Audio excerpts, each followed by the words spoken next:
Mesdames, Messieurs, bonjour et bienvenue sur CCTV Français pour cette nouvelle édition de notre journal. À la une, l'Union européenne et l'Iran ont annoncé une journée de la mise en application de leur accord historique qui marque une victoire diplomatique dans la crise nucléaire iranienne. L'accord, trouvé entre l'Iran et les 6 puissances en juillet dernier, vise à démanteler le programme nucléaire iranien.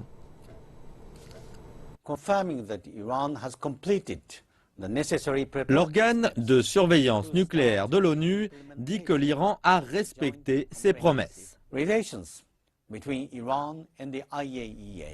Les relations entre l'Iran et l'AIEA sont entrées dans une nouvelle phase. C'est un jour important pour la communauté internationale. Je félicite tous ceux qui ont aidé à en faire une réalité, spécialement le groupe de pays connu sous le nom de E3, l'UE plus 3, l'Iran et l'AIEA. Le ministre iranien des Affaires étrangères a de quoi se réjouir. Et en Iran, le président Hassan Rouhani a tweeté « Nous sommes le jour de la mise en application. Je remercie Dieu et les gens pour votre patience et je vous félicite pour cette victoire. » L'application veut dire que Téhéran ne pourra pas construire de bombes atomiques dans la décennie qui vient. Mais en contrepartie, l'Iran réintègre l'économie mondiale. Aujourd'hui, les sanctions multilatérales économiques et financières en relation avec le nucléaire ont été levées.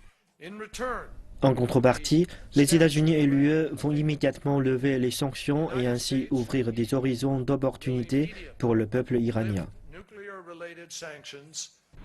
Les sanctions européennes, américaines et onusiennes ont sérieusement affecté l'Iran, bloquant des milliards de dollars d'avoirs à l'étranger et privant ainsi ce pays dépendant du pétrole des investissements nécessaires.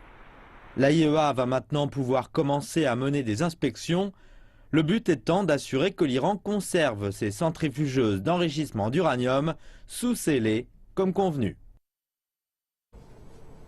Le président iranien Hassan Rouhani a salué la levée des sanctions nucléaires à l'encontre de son pays, déclarant qu'il s'agissait d'une victoire pour la nation.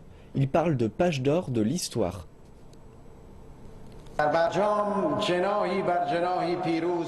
Personne n'a été battu lors de l'accord nucléaire, ni à l'intérieur du pays, ni parmi les pays qui ont négocié avec nous.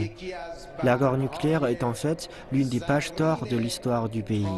Lors des négociations, nous avons réussi à faire en sorte que les grandes puissances reconnaissent nos droits nucléaires. L'Iran a déclaré avoir libéré 4 prisonniers pourvus de la double nationalité américano-iranienne dans le cadre d'un échange de prisonniers avec les États-Unis. Cette libération a été ordonnée par la plus haute commission de sécurité iranienne. L'agence de presse iranienne Fars News Agency a révélé l'identité de 3 des prisonniers. Il s'agit de Jason Rezaian, correspondant pour le Washington Post, d'Amir Hekmat, un ancien marine, et de Saïd Abedini, un pasteur. L'agence de presse n'a cependant pas donné le nom du 4e prisonnier libéré. L'agence de presse officielle iranienne, l'IRNA, a rapporté que les États-Unis libéreront de leur côté 7 prisonniers iraniens en échange. 2 jours après les attaques meurtrières dans le centre-ville de Jakarta, les autorités ont identifié un des 5 militants. Ce dernier avait déjà fait de la prison. Selon la police, le militant nommé Afif et qui utilisait le nom de Sunakim a été entraîné dans un camp paramilitaire islamique. La police a déclaré qu'Afif avait été recruté par l'EI, par le militant indonésien Bahru Naim, qui serait en Syrie en ce moment. Naim a été identifié par la police comme étant le cerveau de l'attaque. L'agence indonésienne de renseignement a déclaré qu'elle avait reçu des informations sur les attaques. Nous avons intensifié notre surveillance avant Noël et la nouvelle année, et nous savions qu'il y aurait quelque chose. Grâce à la sécurité policière très renforcée et à l'armée, leurs actions ont été repoussées. La dernière information que nous avons reçue, c'est qu'ils feraient quelque chose le 9 janvier, mais en fait, ils ne l'ont pas fait. Cela signifiait donc qu'ils pouvaient changer leur projet facilement. L'agence a également déclaré qu'il y avait plus de 100 anciens combattants de Syrie et plus de 400 personnes avec d'anciennes convictions pour des infractions terroristes dans le pays. 3 suspects arrêtés seraient des partisans de l'EI. La police a également fait des recherches dans les maisons des 2 militants des attaques de jeudi. Elle y a découvert des objets servant à l'enquête. Les attaques de jeudi ont fait 7 morts, dont 5 militants. Au moins 29 personnes, dont 11 ressortissants étrangers, ont été tuées lors d'une attaque perpétrée dans un hôtel et un restaurant au Burkina Faso. Parmi les victimes, on compte 6 Canadiens, 2 Français, 2 Suisses ainsi qu'un Américain. L'attaque a été lancée vendredi soir quand un nombre encore inconnu d'assaillants armés se sont introduits dans l'hôtel Splendid, un lieu fréquenté par les étrangers et les fonctionnaires des Nations Unies. Il a fallu 12 heures aux troupes burkinabèses et aux forces spéciales françaises pour reprendre le contrôle de l'hôtel et du restaurant. Simon Compaoré, le ministre de l'Intérieur, a indiqué que 176 personnes avaient pu être secourues. Les corps de 3 très jeunes djihadistes ont pu être identifiés. En Allemagne, des manifestations pro-réfugiés ont eu lieu samedi. Des milliers de personnes sont descendues dans les rues de Stuttgart pour manifester contre le racisme. Reportage. La police estime à plus de 7000 le nombre des participants à la manifestation. Les manifestants portaient des slogans contre le terrorisme et pour l'accueil des réfugiés. Pendant ce temps, à Cologne, des manifestants syriens se sont rassemblés devant la cathédrale où ont eu lieu les agressions du Nouvel An. Les participants ont présenté leurs excuses et ont condamné les actes du réveillon. Des centaines de plaintes ont été déposées dans cette ville il y a 2 semaines, la moitié portant sur des agressions de nature sexuelle. Jusqu'à maintenant, 19 suspects ont été identifiés, tous des étrangers. Les Allemands sont très gentils, nous sommes heureux de pouvoir rester dans ce pays et nous sommes désolés pour ce qui s'est passé à Cologne.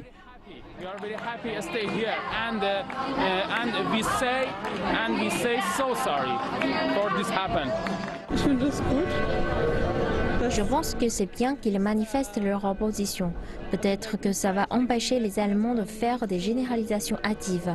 Les empêcher de penser que tous les Syriens agressent les femmes. C'est une bonne chose. Ils veulent prendre position contre les généralisations et dire qu'ils sont jugés comme une population sexiste. Ils veulent montrer leur solidarité envers les femmes qui ont été attaquées. Passons maintenant au monde de l'économie présenté par Raïssa Girondin. Bonjour à tous. Tout d'abord, le président chinois Xi Jinping prévoit une tournée en Arabie Saoudite, en Égypte et en Iran à partir de mardi, à l'invitation des chefs d'État de ces 3 pays. L'Arabie Saoudite sera la première étape de cette tournée au Moyen-Orient. Le président Xi Jinping s'apprête à partir en visite d'État en Arabie Saoudite. Une première pour un leader chinois depuis que le roi Salman est monté sur le trône l'an dernier. Ce sera aussi le premier voyage au Moyen-Orient du président chinois depuis sa prise de fonction.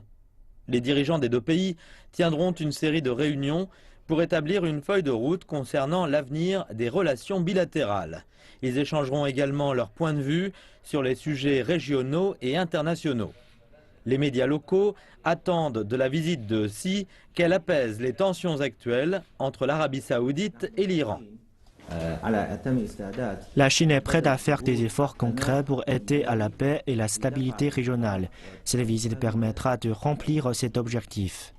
Les 2 parties vont aussi aborder le sujet de l'initiative Une ceinture, une route. La technologie et les sciences aérospatiales, l'énergie nucléaire et l'énergie renouvelable. Un certain nombre de contrats seront aussi signés. L'Arabie Saoudite est située à la jonction entre la ceinture économique de la route de la soie et la route maritime de la soie. L'Arabie Saoudite est aussi membre fondateur de la Banque asiatique d'investissement dans les infrastructures. Je pense qu'avec la ceinture et la route, les 2 pays pourront partager des relations plus fortes, plus profondes et plus durables, ce qui favorisera la résolution des problèmes internationaux et régionaux. Les hommes d'affaires saoudiens et la presse surveillent de près la visite du président chinois Xi Jinping en Arabie Saoudite.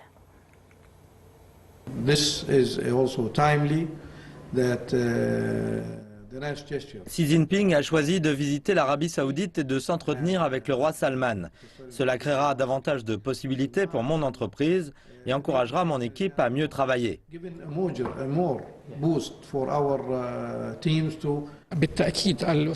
Tous les médias saoudiens ont leur regard tourné vers la visite du président Xi Jinping. Suite à l'annonce, tous les médias ont commencé à préparer leur couverture médiatique. C'est une chance rare. Du point de vue politique, c'est une visite très importante, car la Chine est un membre permanent des Nations Unies et joue un grand rôle dans la formation de sa politique. La Chine a contribué à la gestion des crises régionales, en particulier celle en Syrie. Le ministre adjoint chinois des Finances a déclaré lors d'une interview que le principal objectif de la Banque asiatique d'investissement pour les infrastructures est de promouvoir le développement économique. La Chine est prête à faire le nécessaire pour promouvoir le développement économique de l'Asie et même du monde. Il s'agit d'une perspective d'avantages réciproques dont le principal objectif est la mise en place de la banque. Selon M. Shi, la Chine n'a pas l'intention de postuler pour obtenir un soutien financier lors de la première étape de la PAI. La Chine est le plus important actionnaire de la banque et est qualifiée pour obtenir des prêts, mais elle a décidé de ne pas le faire car d'autres pays de la région sont dans un plus grand besoin de développement de leurs propres infrastructures. Et à quelques jours de la visite du président chinois Xi Jinping au Caire, le ministère égyptien du Logement a signé un protocole d'accord avec une entreprise chinoise. Cet accord prévoit la mise en œuvre de projets d'assainissement en zone rurale.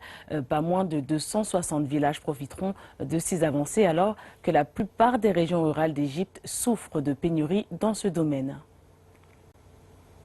Le système de distribution d'eau potable est accessible à 97% des foyers égyptiens. Dans les villes du pays, on bénéficie d'une infrastructure sanitaire adéquate, alors que 85% des zones rurales égyptiennes n'y ont pas accès. Dans la plupart de ces endroits, on déplore un excès de déchets que le sol ne peut absorber.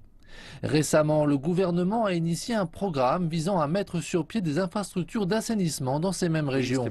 Cependant, le coût de ces mesures est énorme. Nous avons estimé le coût de ce programme à 100 milliards de livres égyptiennes. C'est pourquoi de nombreuses négociations ont eu lieu au sein de plusieurs pays pour rendre possible certains prêts, subventions ou autres. Cela accélérera la mise en place du programme dès que possible. Le plan de départ prévoyait d'allouer annuellement 6 milliards de livres prélevés sur le budget de l'État. L'objectif était de mettre sur pied une infrastructure sanitaire. À cette vitesse et malgré le déficit budgétaire gouvernemental inquiétant, il aurait fallu à l'Égypte plus de 12 ans pour déployer le projet à l'ensemble des villages. La Chine a alors offert son aide, proposant 1 milliard de dollars sous forme de prêts destinés à ce projet. Il s'agit d'un grand projet et je pense qu'en Égypte, il y a environ 4000 villages. Donc j'estime qu'1 milliard de dollars participeront significativement au soutien de ce programme tout en l'accélérant. Le prêt à taux réduit chinois représente 8% du budget prévisionnel égyptien alloué à ce programme. Celui-ci couvrira 260 des 3400 villages qui ont besoin d'infrastructures sanitaires. Ce projet a été rendu possible par l'accord d'un partenariat stratégique signé l'an dernier par Xi Jinping et Abdel Fattah el-Sisi, respectivement présidents chinois et égyptiens. L'Égypte a mis en œuvre un projet d'envergure pour le pays, un projet qui court jusqu'en 2037. Il donne la priorité aux villages qui ont un besoin urgent d'infrastructures sanitaires. Il permet également de prévoir les besoins nationaux dans ce domaine jusqu'au terme de ce projet. Malheureusement, avec la croissance démographique et les taux d'inflation incroyables, il est probable que l'Égypte a besoin de davantage d'argent pour assurer la pérennité de ce projet. L'ouverture de l'extension des lignes de métro 12 et 13 à Shanghai a eu lieu il y a quelques semaines. Ces lignes relient à présent les banlieues de Minhang et de Jiading au centre-ville. Par conséquent, les prix immobiliers des banlieues ont flambé. Wan Ning se presse pour acheter un 3 pièces en vue de son mariage.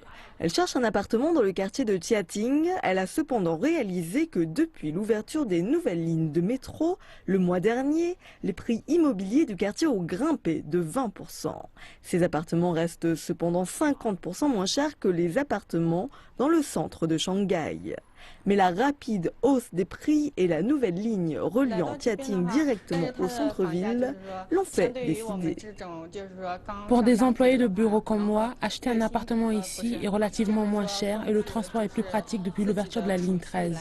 Avant, cette zone semblait loin et peu développée.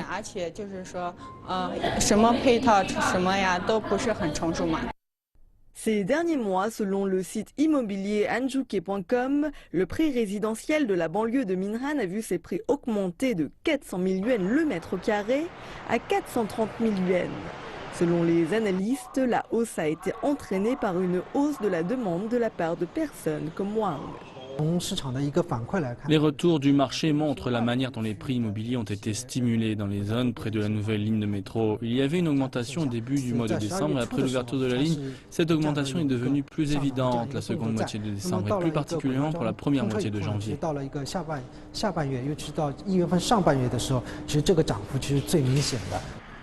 Les intérêts d'achat de logements ont également augmenté l'an dernier lorsque la Banque populaire de Chine a baissé son taux d'intérêt de référence des prêts de 5 fois, baissant le taux d'intérêt des prêts de 5 ans de 6,15% à 4,9%.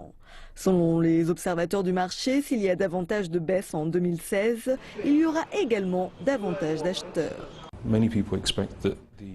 Nombreux sont ceux qui s'attendent à ce que la Banque populaire de Chine continue à baisser les taux d'intérêt. Nous pensons que la réduction des taux d'intérêt aura un impact très important sur le marché résidentiel. Nous pensons que si les taux d'intérêt continuent de baisser, cela permettra à davantage de personnes d'acheter. Shanghai a encore 10 nouveaux projets concernant les lignes de métro. Cela sera achevé d'ici 2020. L'ensemble du réseau souterrain atteindra 800 km. Les experts de Santa Line Property prédisent une hausse additionnelle de 8% cette année pour les prix immobiliers des banlieues de Minhan et de Tiating. Les Jeux Olympiques d'hiver de 2022 à Beijing sont encore bien loin, mais cela n'empêche pas certains petits sportifs chinois de commencer à rêver d'y participer. Pour certains qui jouent déjà au hockey, la chance de recevoir une formation de la part d'anciens joueurs professionnels canadiens est une occasion en or d'atteindre leurs rêves. C'est un reportage de Marc-André Côté pour CCTV français. Yang Qianyuan adore le hockey et rêve déjà d'une carrière professionnelle. Quand il a su qu'il pouvait participer à une école de hockey supervisée par d'anciens joueurs de la légendaire équipe des Canadiens de Montréal près de chez lui à Beijing, il n'a pas hésité un seul instant. J'ai 7 ans et j'aime beaucoup jouer au hockey. Le hockey est pour l'instant un sport marginal en Chine. Il y a encore relativement peu de patinoires dans le pays et l'équipement coûte cher. Mais pour plusieurs parents, c'est une occasion de formation qui dépasse largement le sport et qui permet d'inculquer des valeurs importantes à leurs enfants. Ils n'ont donc pas hésité à payer les 1100 yuan, soit environ 170 $ américains, que coûte cette formation pour recevoir les conseils de ces professionnels. Certainement, le coût élevé empêche certains enfants de pouvoir pratiquer ce sport. Comme parents, nous espérons que le pays va construire davantage de patinoires et qu'il y aura plus d'entraîneurs professionnels pour enseigner les rudiments de ce sport aux enfants et nous fournir de meilleures conditions. Guy Cloutier est un entrepreneur québécois qui construit des patinoires en Chine depuis une quinzaine d'années. Selon lui, l'intérêt des Chinois pour le hockey ne se dément pas, surtout depuis que Beijing a remporté la nomination pour organiser les Jeux olympiques d'hiver de 2022. La croissance peut être exponentielle à mesure qu'on part de très très bas. Mais les chiffres doublent par année. On est rendu dans la région de Pékin avec plus d'une centaine d'équipes. Il y a plus de 2000 nouveaux joueurs qui se sont joints à l'association cette année. Puis c'est pas uniquement à Pékin. Alors c'est du sud au nord, et non pas juste dans les provinces traditionnelles. Mais il y a un engouement partout, avec des patinoires qui se sont construites dans tous les centres commerciaux. Même si le potentiel de croissance est évident, le travail sur la glace, lui, reste à faire. La Chine ne se classe que 38e au monde à l'heure actuelle et peu de joueurs qui s'entraînent ici arrivent à rivaliser avec les athlètes formés dans les grandes nations de hockey comme le Canada, la Russie ou la Suède. Mais pour l'ancien professionnel et entraîneur Gaston Gingras, la recette du succès est relativement simple. Mais il faut qu'ils jouent. Moi, je veux voir des sourires sur les lèvres des jeunes. Il faut qu'il y ait beaucoup de plaisir à jouer. C'est un jeu. Le hockey, c'est un jeu. Puis lorsque tu t'amuses, tu vas progresser beaucoup plus rapidement. Un conseil que Yang Qiangyuan est bien prêt à suivre. Et avec de la persévérance et l'aide de ses parents, il pourrait bien réaliser son rêve d'atteindre un jour la Ligue nationale de hockey. Marc-André Côté, CCTV, Beijing. Et après 5 mois d'attente, le monde a découvert samedi le nouveau bébé panda du zoo de Washington DC. Des milliers de personnes attendaient pour apercevoir bébé qui pèse désormais 11 kilos. Dès le petit matin, il faisait la queue. La sœur aînée de Bei, Bao, parvenait à réchauffer les foules. Tout le monde ici aime les pandas. J'aime quand ils grimpent aux arbres. J'aime quand ils mangent des bambous. Et il n'y a pas que des enfants. Certains ont parcouru de longues distances pour être ici, comme Dab, originaire de Caroline du Sud. Ils sont si cool, ils s'occupent de leurs propres affaires, sont décontractés. C'est tout ce qu'il faut. Et après cette attente, le public a pu rencontrer le petit Bei pour la première fois. Donc Bei fait ce que les bébés font de mieux. Il dort en dépit du tohu-bohu qui se déroule autour de lui sous les regards du public. Mais il y aura bien d'autres opportunités de découvrir l'évolution de ce bébé panda au zoo de Washington. Mais en réalité, ce ne sont pas les premiers visiteurs pour Bei, dont le nom signifie trésor précieux. Auparavant, les premières dames de Chine et des États-Unis lui avaient rendu visite lors de la visite d'État du président Xi Jinping en septembre dernier. Bei avait un jumeau, mais qui n'a pas survécu. Malgré cela, le gardien de Bei déclare que le bébé devient chaque jour de plus en plus fort. Il joue beaucoup avec sa mère et nous commençons à lui offrir des jouets pour panda, de gros jouets en plastique dur. Il utilise ses dents pour jouer avec, ses pattes. Il tourne autour de tous ces objets, comme tous les petits. Bei est le dernier d'une longue série de pandas nés ici. Le zoo national de Washington s'est vu pour la première fois offrir des pandas après que les États-Unis et la Chine ont pour la première fois rétabli des relations diplomatiques en 1972. Et beaucoup espèrent qu'un jour Bei voyagera jusqu'en Chine pour aider à renforcer la population sauvage de l'ourson favori du monde. Et ainsi s'achève ce volet. Retour au plateau avec Jonathan Messina. Merci Raïssa et merci à vous pour votre attention. C'est la fin de ce journal. Rendez-vous dans 1h30 pour de nouvelles informations. Bonne suite de programme à tous.